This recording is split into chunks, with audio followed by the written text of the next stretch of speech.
नमस्कार, तुमचं स्वागत आहे मम्मीज किचन कट्ट्यामध्ये. आज सगळ्यांचा आवडीचा वडापाव घरच्या घरी एकदम झणझणीत कसा बनवायचा साध्या सोप्या पद्धतीने ते मी दाखवणार आहे. चॅनल नव्हतं तर प्लीज सबस्क्राईब करायला विसरू नका.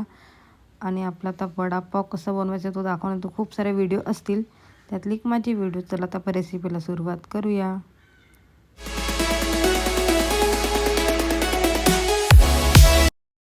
माझ्या मिस्टरांच्या कॅन्टीनमध्ये वडेपाव मिळतात, ते घेऊन आले होते. त्यातलं हे सारण आहे मला, कारण ते त्यांचे वडे होते ते एकदम स्पायसी नव्हते, फुसट होते.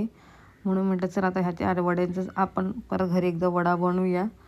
म्हणून मी त्यात व्हेरिएशन करत मी 4 मिरच्या घेतलेल्या आहेत आणि थोडंसं लसूण आणि आलं असं बारीक कूट करून घेतलेलं आहे. त्याच्यामध्ये मी तेल ॲड करते थोडंसं. आता आपल्याला फोडणी द्यायची आहे, फोडणी मेन इम्पॉर्टंट आहे. फोडणी तेल खूप गरम झालं त्याचं राईचं फोडणी द्यायची आहे. राई आपली तळतळली की त्याच्यामध्ये जे आपण वाटण केलं आहे मी 2 ते 3 मिरच्या अजून एक्स्ट्रा ॲड केलेल्या आहेत. थोडंसं लसूण थोडंसं आलं हे ॲड केलं आणि गॅस मी बंद केलेला आहे, कारण आपलं वाटण करपू शकतो म्हणून गॅस बंद केलेला आहे मी. आणि आपल्याला छान फोडणी आपली झालेली आहे रेडी.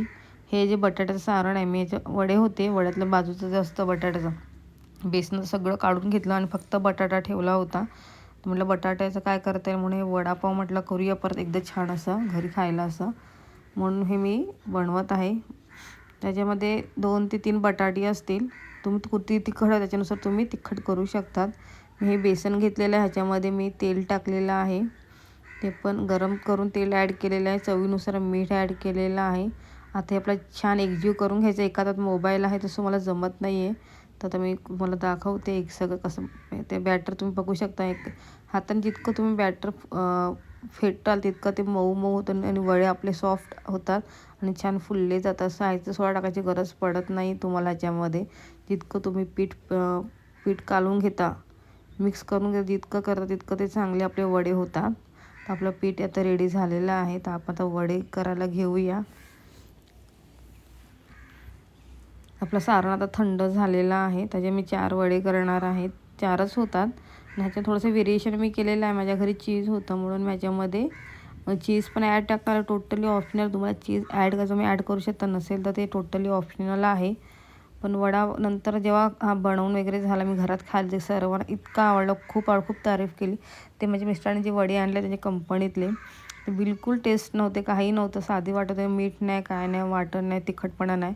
म्हणून मी घरच्या घरी हे परत त्याच्यामध्ये थोडीशी फोडणी देऊन वडे बनवले आणि सर्वांना खूपच आवडले. म्हटलं ते फेकून देण्यापेक्षा काहीतरी बनवलेलं बरं, म्हणून मी बनवले. आता मी वडा बनवायला घेते, तर माझ्याकडे चीज होतं, सो माझ्यामध्ये चीज ॲड करते आणि आपला वड्यासारखे वडे हे करून घेते. आता सगळे अशाच प्रकारे सगळे वडे मी करून घेते आहे. तर आपले आता वडे रेडी झालेले आहेत. त्याचे 4च झालेले आमच्या घरात वडे. माझी मोठी मुलीला तिखट आवडत नाही, छोट्या तर खात नाही, मिस्टर डायबिटीजनं ते खात नाही, ते माझ्यासाठी वडे घेऊन आले होते वडापाव. सो मी 4च झालेले आहेत. तर आपण करूया वडा डीप फ्राय करायला घेऊया. आपला बेसनाचा घोळ आहे तो रेडी झालेला आहे, खूप पातळ असा. तर आपण तेल गरम झाला की नाही का बघूया. तेल गरम छान झालेलं आहे, तर आपण घेऊया वडे आता डीप फ्राय करायला.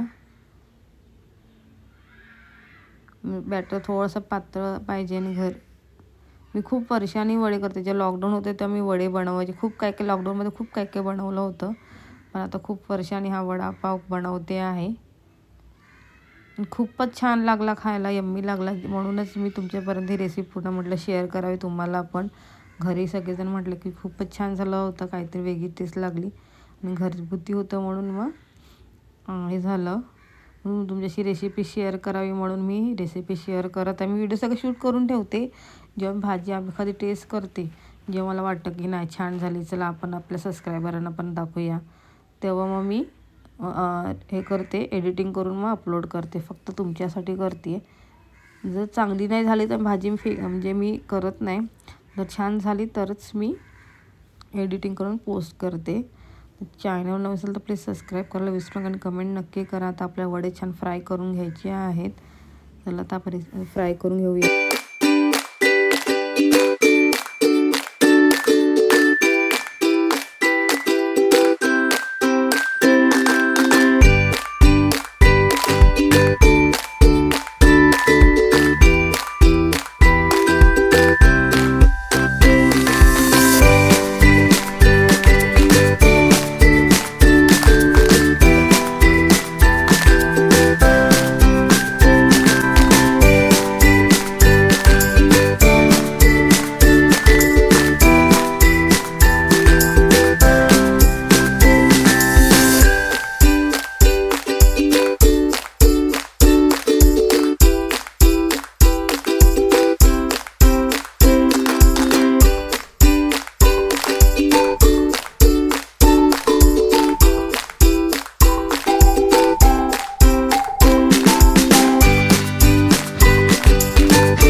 आपले वडे छान फ्राय करून झालेले आहेत. आपण काढू एका प्लेटमध्ये काढून घेऊया.